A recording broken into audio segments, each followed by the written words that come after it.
Hello everyone, back into today's second video. We're doing GWV Sunday Round Up for today's second video. We've brought it back after being laid off for a few months. So last Sunday Roundup we did, I think, was at the end of August.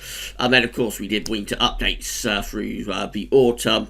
Took December off to have a rest after winter updates, and now we're back with GWV Sunday Roundup. We've also just released the first update for the spring as well, so the long range stuff is starting to crank up also. And tonight we're going to have ensembles. We're actually going to go through all 20 plus members of the GFS ensembles, see what they're showing for the next couple of weeks. That'll be the video up for you around 6-7 o'clock this evening. And if you haven't seen the spring update yet, it's going to be placed on the spring updates and forecast page that I've got to create at GWV.com later today. There'll be a written summary that goes with that, so you can have a read of that if you haven't been able to watch the video. So, GWV Sunday Roundup is going to be your eclectic mix of this and that. We're going to be talking about things like sea surface temperature anomalies, solar activity, the QBO, Arctic Oscillation, North Atlantic Oscillation, and of course the weather for the next week to 10 days as well. So sit back and enjoy. We're going to start off with the ocean. So this is the latest in terms of the sea surface temperature anomalies for the oceans across the whole world. So we've got the Pacific Ocean, of course, just here, and we've got the Atlantic Ocean just there. So dealing with the Pacific first of all, let's deal with the ENSO region. This is the ENSO region of the equatorial Pacific Ocean. So ENSO is the cyclical warming and cooling of the equatorial Pacific Ocean between Peru, which is just there, and Indonesia, which is over here. Excuse me. So, we're at ENSO neutral and have been for quite a few months now, actually. Last winter was a weak El Nino winter. This one is ENSO neutral. But on the warm side of ENSO neutral, you can see that the sea surface temperature anomalies in this equatorial Pacific Ocean region are basically on the milder or warmer than average side of neutral. So we're almost borderline weak El Nino actually, but I don't think that will ever be designated, and I think this is going to be quite easily an ENSO neutral winter. That's our first ENSO neutral winter since 2013, 2014 I think, so it's been some time coming for us to have an ENSO neutral winter. Up in the northern Pacific Ocean, so we've still got this warmer than average area of sea surface temperature anomalies just here, around Alaska and also down into the northwestern coast of Canada and North America as well. So that's something that we've had quite a lot of over the past few months as well. The last few years actually, it's been a regular feature over the past few winters. It has been associated with this run of generally mild winters, but we've had since the middle of the decade, middle of the last decade, I suppose.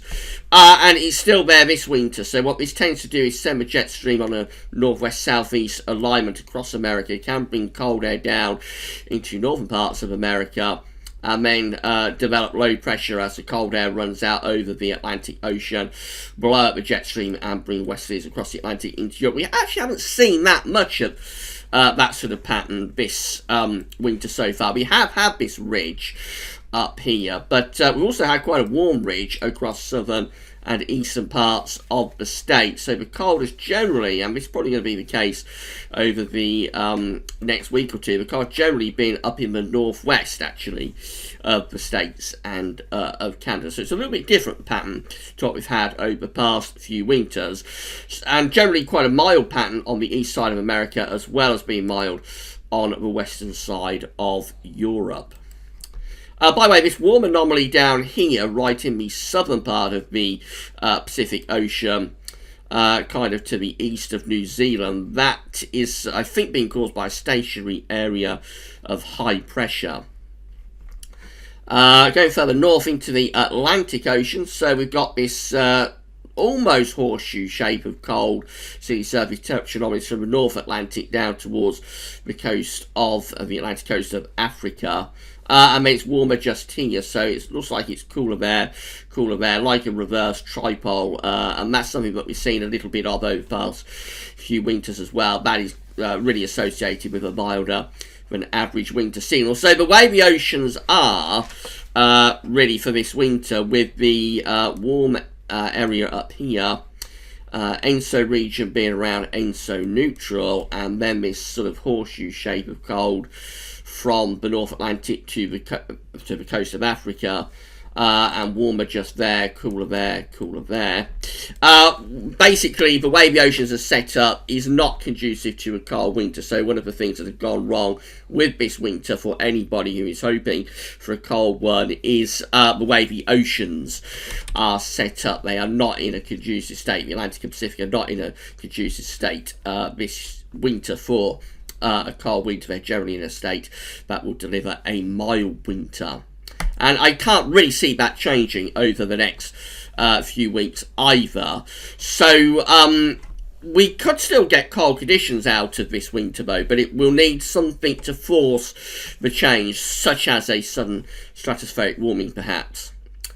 So moving on to the SOI, this is the Southern Oscillation Index. So this is just an index that's reflecting the atmospheric state in the southern Pacific Ocean.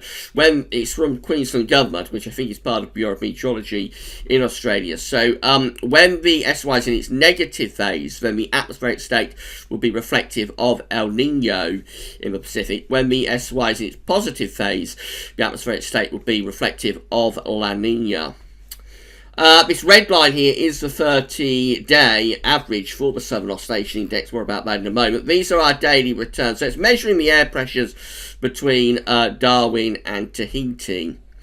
So that just there is like the air pressure reading for Tahiti. That one is for Darwin, and then we get the SOI number produced based on those air pressure readings. This is all preliminary, but they don't tend to change it all that much once the data is finalised. So if we come down to go back in towards December, actually we had a very negative SOI around Christmas. So Christmas Eve, Christmas Day, Boxing Day, very negative numbers, minus 21, minus 27, minus 28. That is the atmospheric state very strongly reflective of El Nino. And of course, this drought that's going on in Australia means wildfires are something that you would tend to associate more with an El Nino. Really, Australia tends to be a little bit cooler and wetter, I think, when there's a La Nina going on. So the atmospheric state has been very reflective of El Nino down there in Australia and in the southern Pacific Ocean just recently.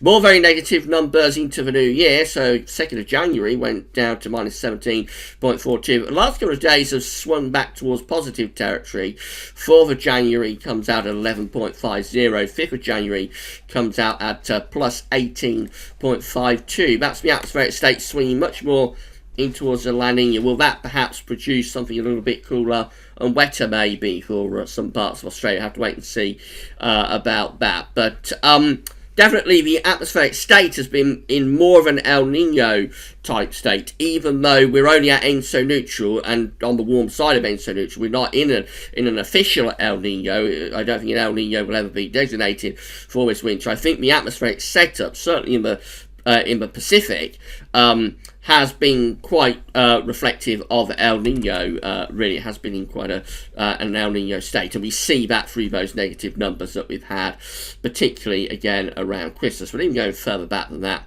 in towards December. The 30-day SOI average, this red line just here, is showing that we've kept the SOI in negative territory. That's minus 4, that's minus 7.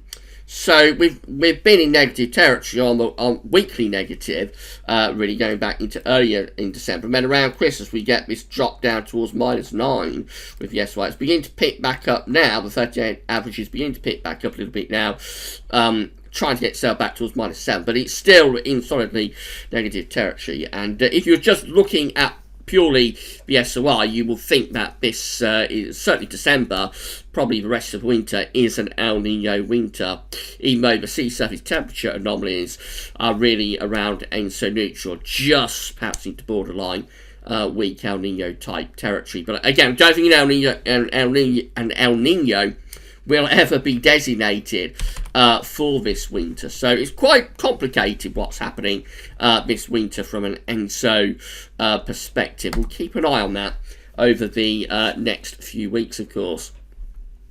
I haven't got the solar tracker for you today. We showed you that on New Year's Day, the New Year's Day roundup. So we'll be bringing that back, of course, next week. We have got, though, the latest image of the solar disk on our side of this day from soham.net. Virtually spotless, but there is one little area, one little cluster of sunspots down here. Those sunspots actually belong to solar cycle 25. So we are seeing, and have been for a little while actually, on and off, few sunspots for the next solar cycle, number 25. We aren't yet in solar cycle number 25, but we could start to see the beginnings, or we are starting to see the beginnings of solar cycle 25, and we'll be going from solar cycle 24 into solar cycle 25 at some point through this year, I would have thought.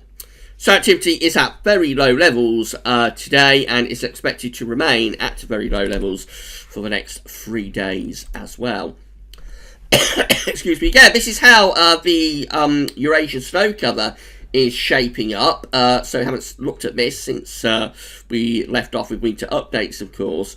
So we can see that most of Russia and Siberia is covered with snow, of course, as you would expect. However, the far west of Russia, you would expect snow to be covering the far west of Russia and really into the eastern part of Europe at this point. We see that parts of West Russia actually are snow-free at the moment. So Western Russia has had quite a mild winter so far, and that continues. Much of Europe also struggling for snow cover. Of course, we have got them.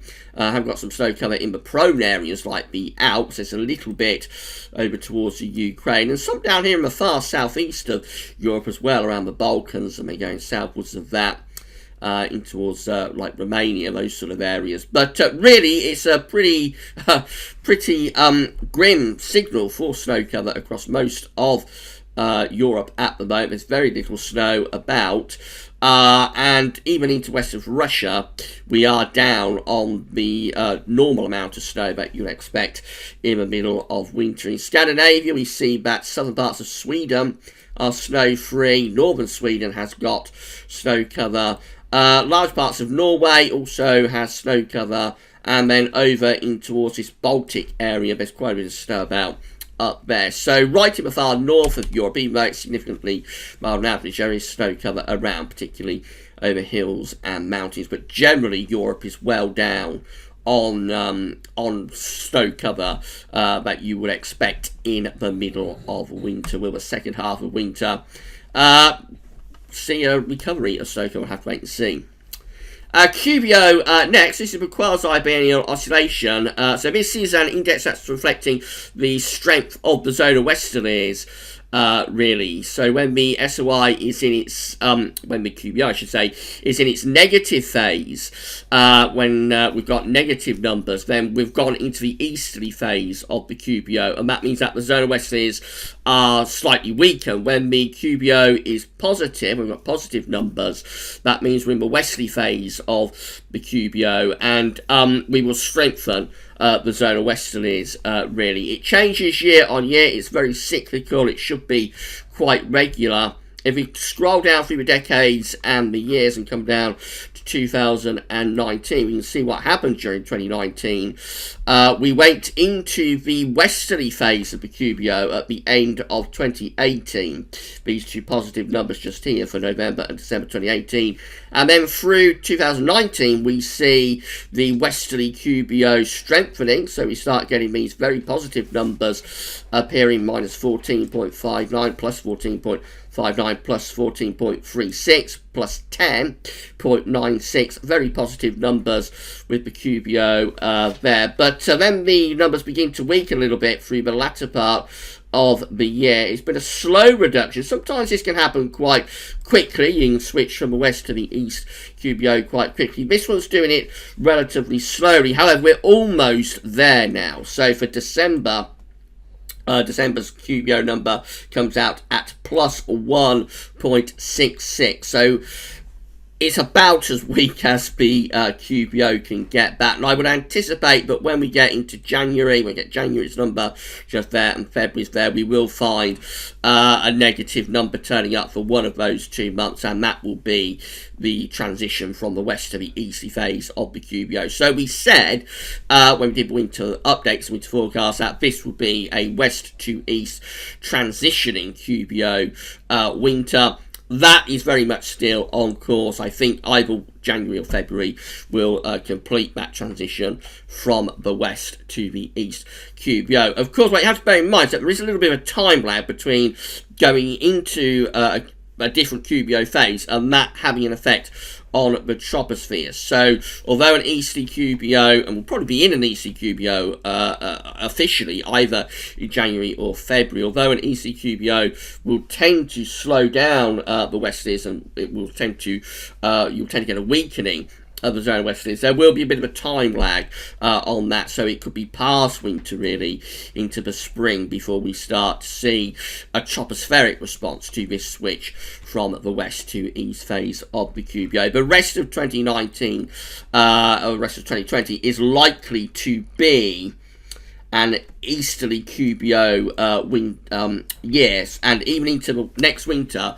2020-2021, that one is also likely to be an easterly QBO winter. So maybe next winter will be quite interesting from a QBO perspective. I'll have to see about that.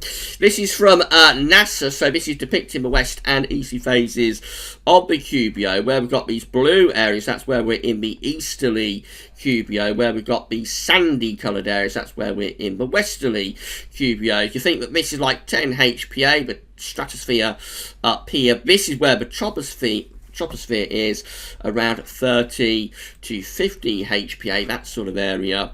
So this blue area up here, blue and green area, is like the easterly QBO descending down through the atmosphere, starting at the very top of the atmosphere and stratosphere, and then descending down in towards the top of the troposphere, which is 30 HPA really. So that's where the easterly QBO is right now. It's almost there, so close to being into the troposphere. In fact, it did get into the troposphere a couple of days ago, a few days ago I think, but it's pull back a little bit, but it won't be very long now before this blue and green area properly descends as it did just here. It'll happen within the next week or two, I would have thought, and then we'll go off into the easterly QBO. So it's virtually there now, this easterly QBO, but it may be a little bit too late to have all that much effect on the winter itself. Have to wait and see. Of course, into spring, if the solar westerly is slowed down in March, for example, we could come away with cold weather in the early part of the spring compared to what we've had in the winter. But again, we'll have to wait and see about that. It's not a guarantee of anything. The QBO doesn't guarantee that we're going to get a cold winter. We're in an easterly QBO. It doesn't guarantee a mild winter when we're in a westerly QBO. So there are many winters that deviate from the expected sort of pattern that you associate with east and west QBOs. We'll keep a very close eye on that over the next few weeks with GWV Sunday Round Up, of course.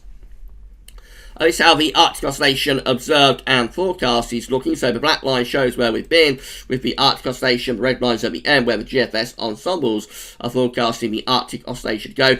As with the Southern Oscillation Index and as with the QBO, this is just a reflection of the atmospheric state. None of these indexes are driving weather in their own terms. They're just telling us what the atmosphere is doing. So when the Arctic Oscillation is in its positive phase, you are sort of strengthening the polar vortex really over the Arctic. You'll have a cold stratosphere typically over the Arctic, which we've got at the moment, and you will strengthen the zonal westerlies. When it's in its negative phase, because you'll have blocking, you'll have high pressure up over the Arctic. Blocking is a route to push cold air out of the Arctic and the North Pole and down into the mid-latitudes. Now, the Arctic Oscillation is very positive at the moment. It's turning out to be a really positive AO winter, this, although we did go a little bit negative with the AO sort of around Christmas, but early December, the first half of December anyway, was positive with the AO, and now going into January, we really do have a very positive AO, and the GFS ensembles are forecasting that to continue, to continue. Certainly for the next week to 10 days. We do get a little bit of scatter then as we get towards the middle of January.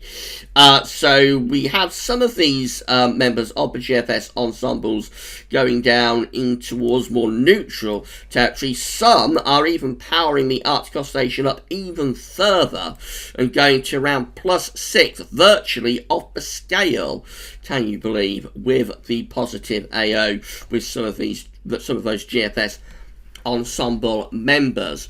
What we can definitely say definitively is that the next week, 10 days, is going to be, we're going to have a positive Arctic oscillation. That will be a continuation of the mild winter for northern and western Europe. We'll continue to see low pressure rattling in from off the Atlantic, and also very mild west-southwesterly winds will continue for the next week to 10 days. There may be some sort of change as we get through to the middle of January into the second half month, but it's inconclusive. And I think most of those GFS ensemble members are in keeping the AO positive, really. Yes, we do have a few down here that are going towards neutral, but generally, I think the GFS ensembles, even into the second half of January, are keen to keep the Arctic oscillation in positive, maybe even exceptionally positive territory, and that will just continue the pattern that we've been in through this winter so far.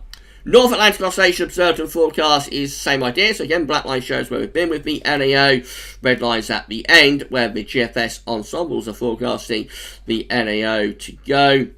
Again, just an index that's reflecting the atmospheric state, this time in the North Atlantic. When you've got a negative NAO, you will have high pressure around Iceland and low pressure through the Azores, and it's the converse, it's the opposite when you have a positive NAO. Positive NAO, of course, is the default setup, really, particularly for winter, with low pressure around Iceland and high pressure through the Azores, again strengthening the zonal westerlies across the Atlantic and into Europe. We've got a positive NAO at the moment. It's not as extremely positive as the AO is, but it is in solidly positive territory.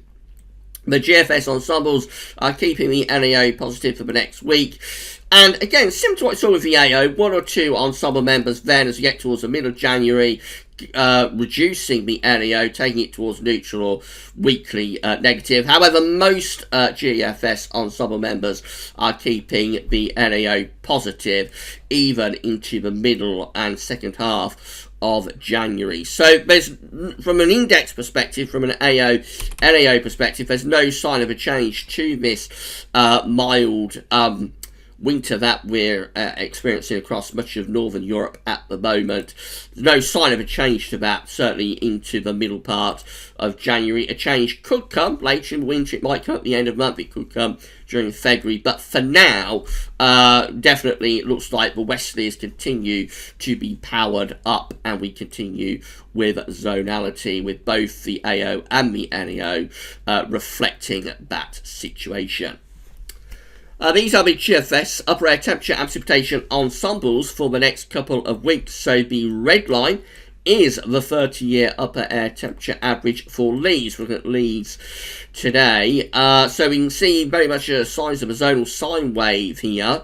We see that the upper air temperatures are very much up and down, with warmer and cooler sectors alternating with one another, as you expect to see when you have rampant zonality, and that's what we've got at the moment.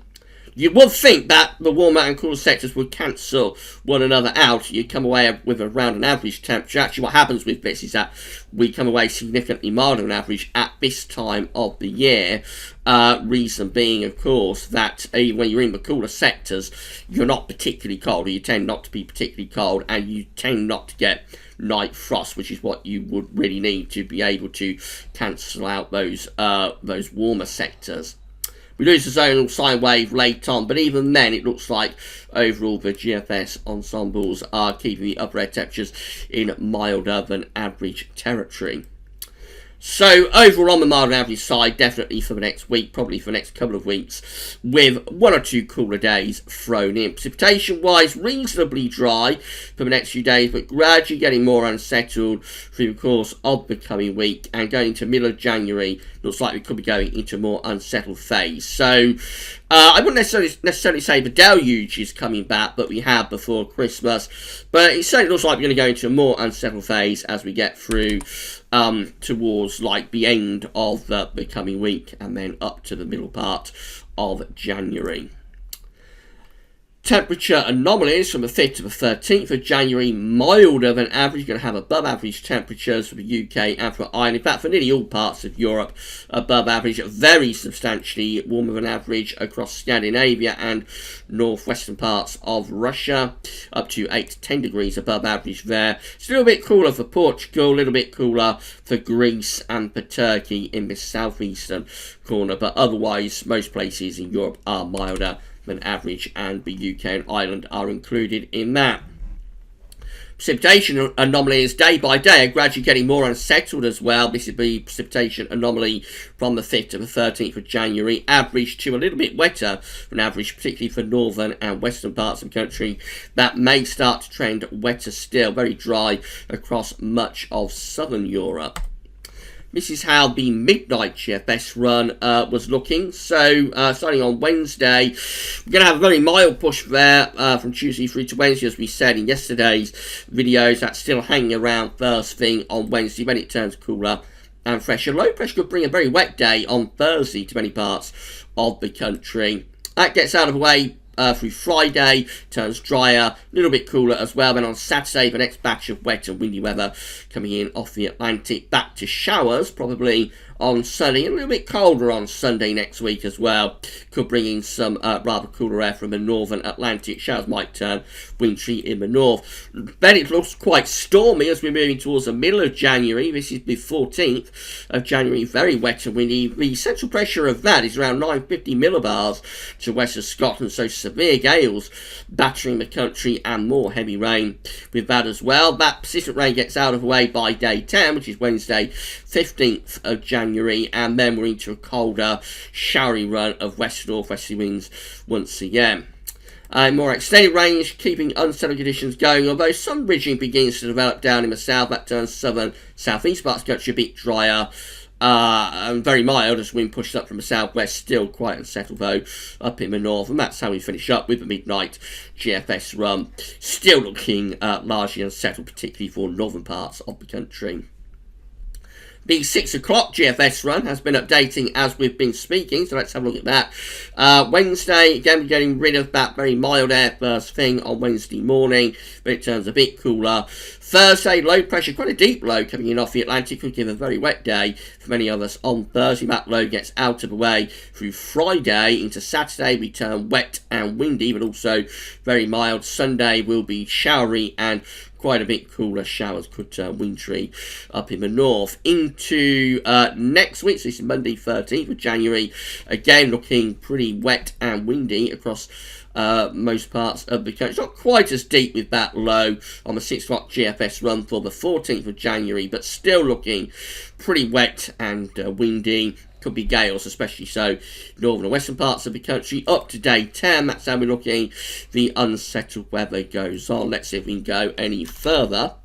The man, as I said, has been updating as we've been speaking. So this unsettled weather continues to the 17th of January, another battery of wet and windy weather there, and then we're moving into more extended range. Again, this is Sunday 19th of January, still below pressures are coming in off the Atlantic Ocean.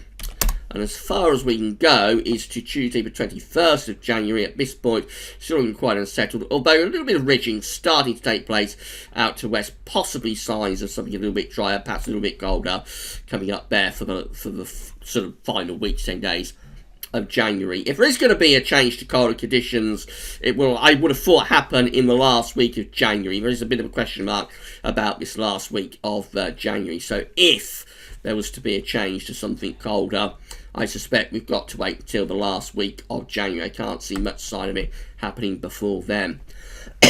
Excuse me again, this is the GM. So again, we're getting rid of that mild weather from the south and southeast on Wednesday. That's moving out of the way. Into Thursday, we bring an area of low pressure off the Atlantic and gives us a very wet day on Thursday. Back to showers on Friday.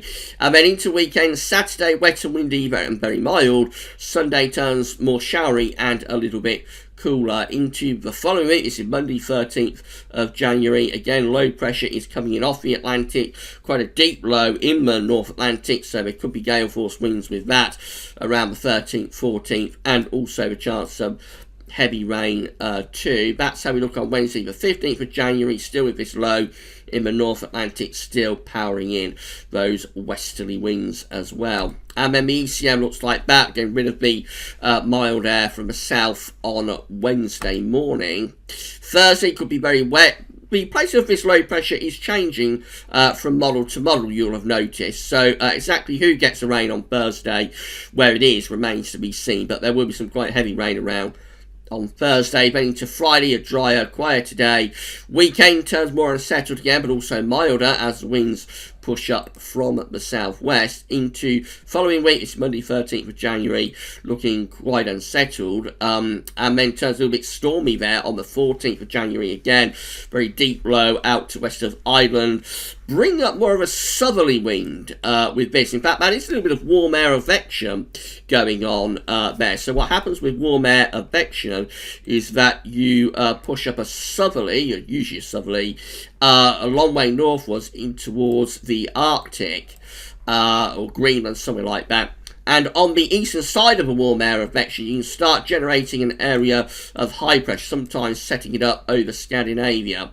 That is having a go at raising the heights over Scandinavia. But again, despite that, even with the warm air advection trying to build up the ridge over Scandinavia, I think with the Atlantic so very powerful at the bottom of these really deep areas of low pressure, I think any sort of ridge that tries to get itself going over Scandinavia is probably just going to collapse very quickly as the jet stream on those areas of low pressure roll in over the top. But that is certainly having a go at building up some ridging via warm air advection over Scandinavia. You can see on the upper air temperatures how far north those mild temperatures are pushing into the Arctic, pushing up with those southerly winds a very long way north, and that's what's trying to build a ridge up over Scandinavia. As I say though, I think even if we do get a ridge building over Scandinavia, I think it's going to struggle to stay there. I think it will very quickly be collapsing into the Black Sea.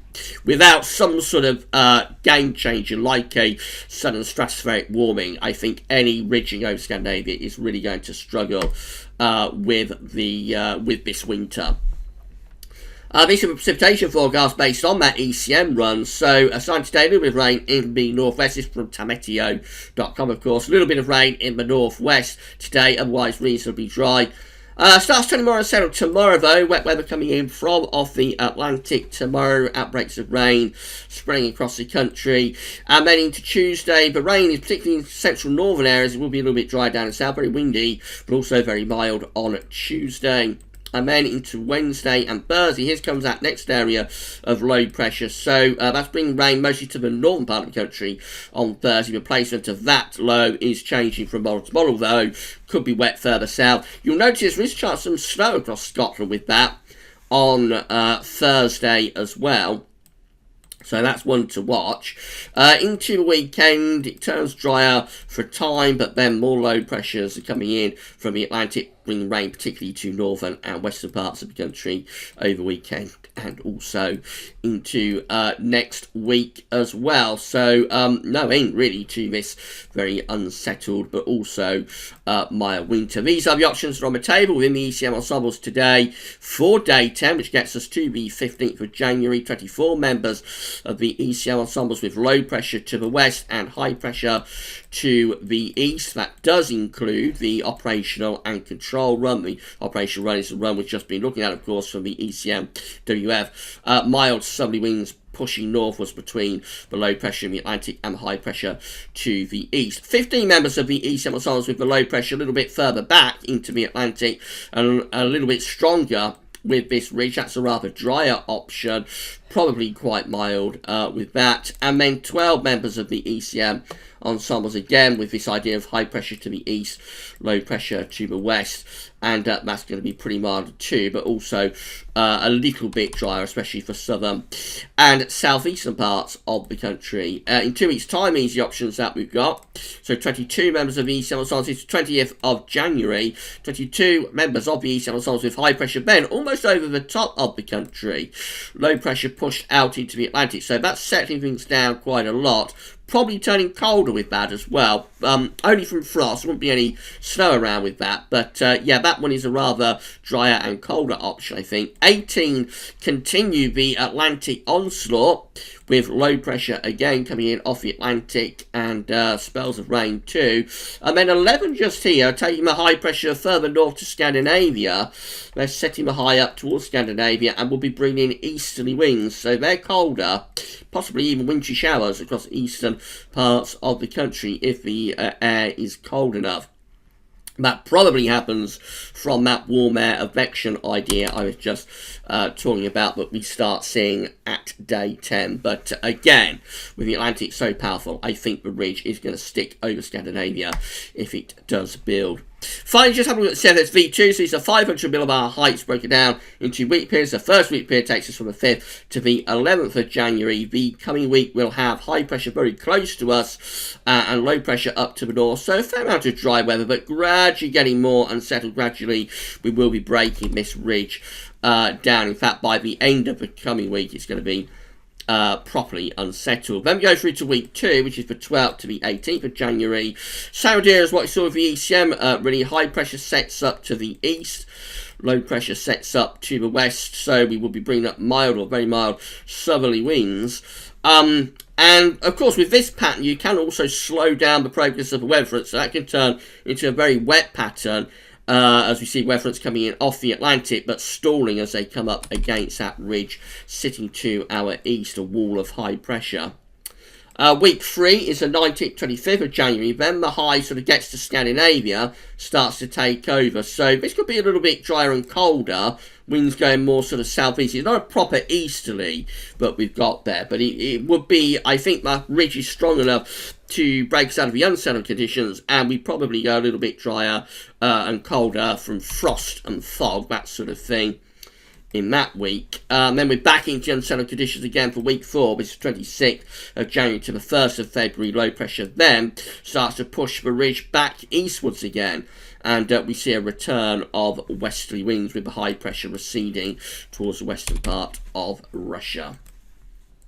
And talking of February, finally, this is how the CFS V2 is looking for February in terms of its 700 millibar height anomaly today. It looks unsettled, below average heights in the North Atlantic, above average heights in the Azores, set up with a westerly flow, jet stream coming in from the Atlantic too. That will be a continuation of the mild and wet winter for February as well. Right, that's it for the first Sunday Roundup of the year. We're going to be doing this every Sunday through to the end of August. So if you found it interesting, then give us a like and let us know in the comments that you enjoyed it. Another Sunday Roundup will be with you next Sunday. As I say, we'll be doing this every Sunday right way through to the end of the summer. We've got the Ensembles Watch coming up for you this evening. That'll probably be around 7 o'clock. Don't forget to check out the spring update, the first spring update for 2020. Yeah, so the updates are cranking up. We're cranking up the output on having a quieter December. So next video up will be this evening, and it's going to be the GFS Ensembles Watch. And look out for that later on this evening. That's all for now, though, and thanks for watching.